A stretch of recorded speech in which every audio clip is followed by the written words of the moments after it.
ఇది ఎలక్షన్ సమయం కాదు, సినిమా సమయం అంతకంటే కాదు. ఇది భగవంతుడి సమయం. ఇది ముస్లిమ్స్ని ఇస్లాం సమాజాన్ని చూసి నేర్చుకోండి, ఇస్లాం సమాజాన్ని చూసి నేర్చుకోండి. మీరంతా వాళ్ళ అల్లా అంటే ఆగిపోతారు, మనం గోవింద అన్నం ఆగం. మన దేశ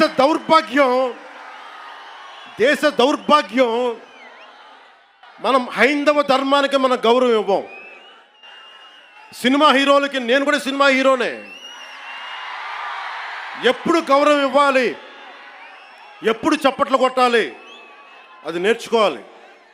మీరందరూ యువత, వచ్చే తరానికి మీరు నాయకత్వం వహించేవాళ్ళు. నేను వచ్చింది మీ చేతి ఇక్కడ జేజేలు కొట్టించుకోవడానికి రాలా, గొడవ పెట్టుకోవడానికి వచ్చాను. ఎవరైతే సనాతన ధర్మ విరోధులో, ఎవరైతే సనాతన ధర్మాన్ని మట్టిలో కలిపేస్తామని అన్నారో వాళ్ళతో గొడవ పెట్టుకోవడానికి వచ్చాను ఈ రోజున. దయచేసి శ్రద్ధగా వినండి.